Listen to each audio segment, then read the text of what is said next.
There's a patron. Delara. It's number 1. Dark-haired, pale-skinned woman has cultured, refined look about her. The eyes, which you thought are grey, are actually colored of brushed steel. Greetings. The woman's voice is soft, calm, and without inflection. Has a certain far-away quality as of someone not attached to her. In what ways can you serve me? I am able to debate any scholarly or academic matter quite proficiently, if that is your wish. I'm also well versed in the various games strategy should you wish to play something. So I have the materials for a few such games here.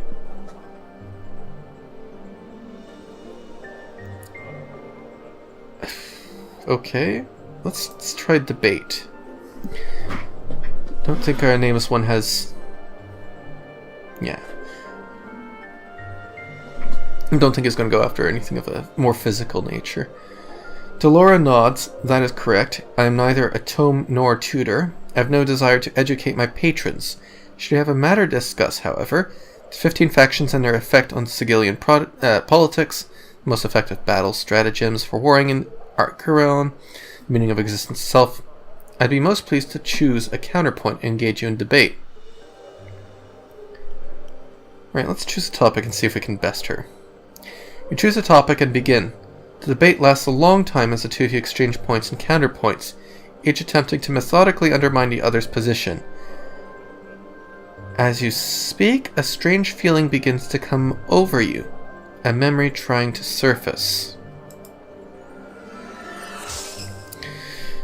Alright, here we go. Memories of a great hall begin to form in your mind.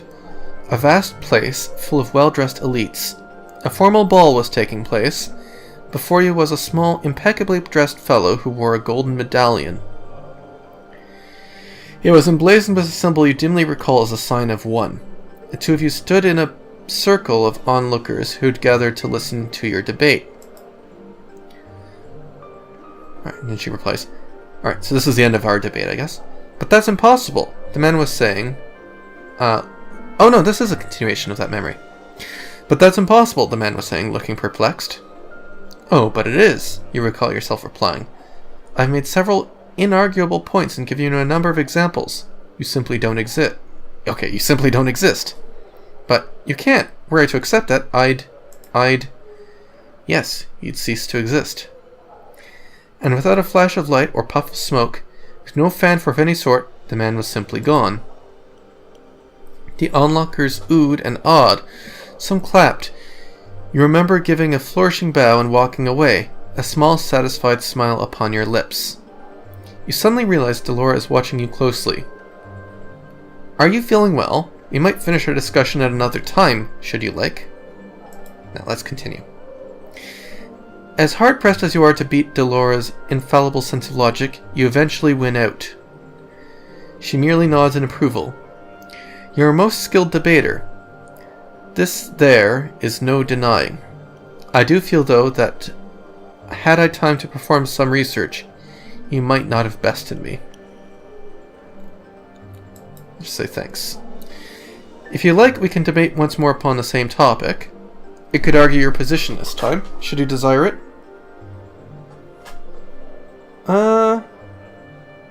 Wait, are you always so ruthless in a debate? Mistress Grace instructed me to show no mercy, for another of her students always shows a patron to win after a lengthy debate. It was Mistress Grace's desire that I provide a different sort of experience for the clientele. Okay. Well, it doesn't look like we can do that. Let's play a game? No, I don't really remember any games. And she's going to show us one. She brings out a thin box, which unfolds into a small board marked with a grid with polished stone chips, half of them black, half of them white. Explain to us the rules. How the chips are moved, how one bests the opponent. It seems somehow faintly familiar to you. This is good. The rules are simple, yes, but a great deal of complexity lies in the game itself. It takes a great deal of time to master. Shall we play? As you play, you come to realize that you've done so before. You recall various ploys and strategies that have won you previous games, and employ every trick you know to beat her. Suddenly, a strange feeling comes over you. A memory trying to surface. Memories of a smoke-filled field of battle begin to fill your mind, atop a great hill overlooking the fighting you sat, mounted upon a massive four-legged beast. The braying of horns carried your orders to the troops below. Even as you watched, your forces divided, fleeing left and right as the foreign army fought its way up the hill to slay the enemy lord, you. The fools, you had thought, lips curling into a wicked smile. My knights shall charge down a hillside and stop their advance in an instant. And at that very moment, my retreating footmen will fall in to crush their flanks. Ah, yet another victory is soon to be mine. You suddenly realize that Delora is watching you intently. We may take up the game another day, if you wish. Now, let's continue. She plays excellently, countering all but your most crafty moves, but eventually your feints and calculating maneuvers win over her well-crafted strategies. She nods approvingly as she begins to put the game away. You are a fine player, perhaps a master's. I commend you for your skill.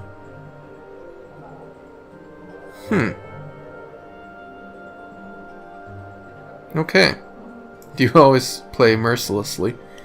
Mistress Grace instructed me to hold nothing back. Okay. True challenge rather than something that might be more pleasing to one's ego. Alright, I had some more questions. Cast her eyes to the floor with a sound that might be a side sigh. I'm willing to serve you as a patron, but have no wish to answer other questions at this time. My apologies, but I fear you shall simply have to bear with that for the time being. Right, what's wrong? Anything I can do? My journal. She looks up from the floor and into your eyes. Once more, you're struck by the pale smoothness of skin and the cold depths of her silvery eyes. No, I fear not. My troubles are a matter of the heart. In time, I think all things shall be resolved.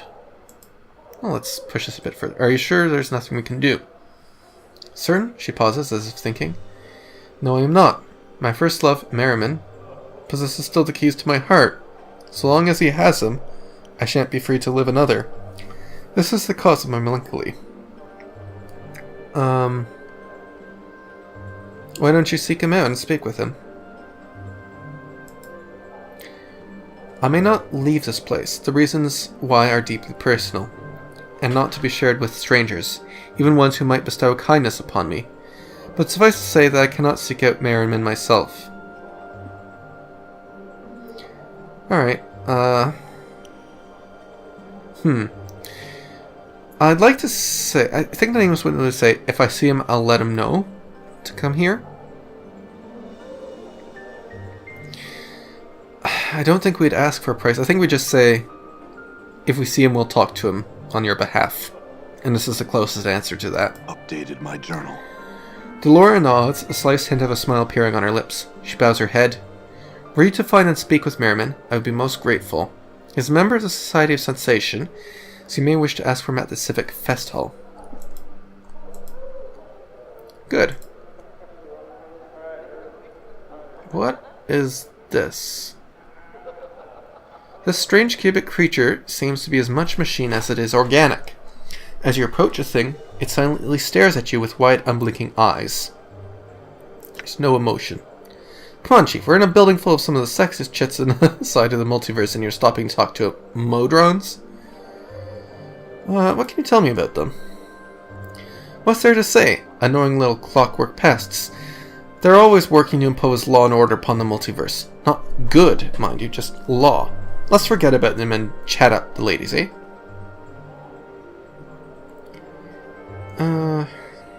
Let's ignore Morton and greet the Modron. Its voice has a metallic, reverberating quality to it, as if it were the sound played out by some more musical instrument than true speech. Your greeting is returned. There is a soft click as the creature blinks. An awkward silence hangs in the air between the two of you. Well, I had some questions. Identify yourself to us. Alright, well, it's not... okay, I'm Adon. Just get that over with. The creature tilts slightly forward, then back on its metallic legs. Whatever the movement meant to indicate a bow or nod, you are unsure. We would identify ourselves as Modrons. Quadrone type, wing variant, to subject, Adon. Right, now what about questions? The subject is free to ask a question. Do you know anything about Ravel Puzzlewell? You know nothing of any being or object possessing such an appellation. Alright, farewell. I don't think we're really too interested in conversing much more with them. What's in here? Just sort of barge into a bedroom. Nothing wrong with that. Alright, anyway. This dark-haired young woman is staring listlessly off into space, sighing miserably and occasionally picking up the seams of her green velvet gown. It's difficult to discern whether she's depressed or simply bored. Greetings. She gives you only the briefest glances before staring off into the distance once more. Greetings, yes, I'm named Juliet. How may I... Oh, never thou mind. Leave me be, please. Alright, what's wrong? Oh, nothing at all, only that I spend my days gazing into the face of mediocrity, seeing if anything can erase its dreadful, tedious passage. Is your life so tedious? Alas, it is, she sighs, closing her mind and massaging her temples. Dreadfully boring. Perhaps I could make it less boring for you, my lady. Or perhaps... I don't... Yeah, that's a little bit too formal, I think, for our character. I'm certain I could add some excitement to your life. That's, a little suggestive, but... Yeah, this is way too formal. So I'm going to go with the second option. No, 'tis kind of thee to offer, though. I'm already with a man, sir, and I do love him dearly. So it's just that I wish... She taps her finger against her chin. Something more of our liaison.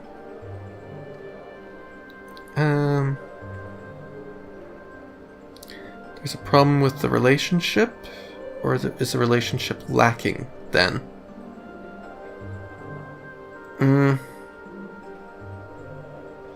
I'll do that second one. They're asking the same thing. Yes, there is a problem, she huffs, in that there are no problems to speak of. Our families took the news of our courtship splendidly, his siblings love my siblings, and our friends think our union is to be blessed by the powers themselves. All fine and good, but things are going so smoothly. It's not right to have such a trouble-free courtship. Okay. First world problems? I don't know. I don't know about that. Dost thou not? I just hear that and I think, okay, that's... it just makes me think, like, first world problems. Anyway. Dost thou not? Hast thou ever had such a courtship? She glances briefly at you. 'Twould seem that thy life is filled with a variety of problems, judging by the pallor of thy skin. I can't remember any courtships that I've had. The remnants of the ones I've encountered suggest I may have had some problems.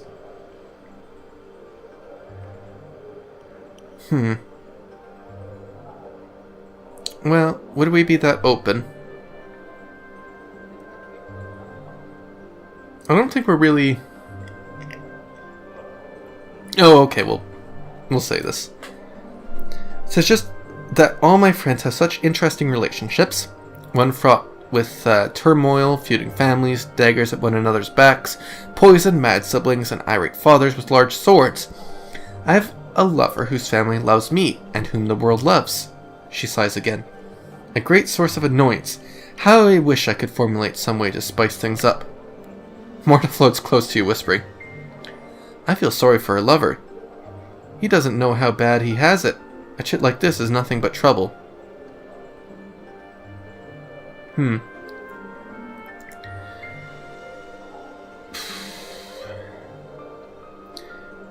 Well, I think we're curious. What did you have in mind?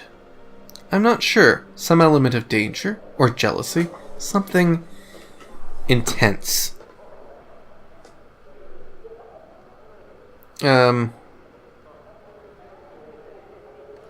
Okay. I don't think we'd want to get involved with this, honestly. Why don't you have an affair? Fake love letters from a hidden affair? Pretend to be a jealous suitor? No. I had some questions. Oh, go on if thou must. Do you know anything about Ravel Puzzlewell? Juliet exhales a long and forlorn sigh. You realize she's not even really looking at you. Did you hear me? My journal.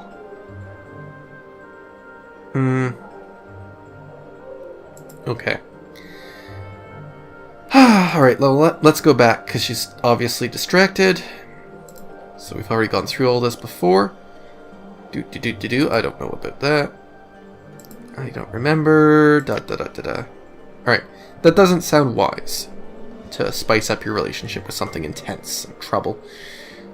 Relish what you have. I wish to experience troubles, though. I wish to experience the ups and downs of courtship. But with them, no other. Or with him, no other. She sighs.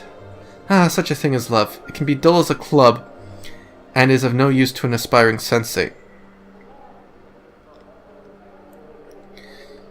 An aspiring sensate? She exhales long and forlorn sigh. You realize she's not really even looking at you. Juliet, did you hear me? Oh, back to this again. Alright, you know what? No, we're not going to get involved. Never mind, farewell.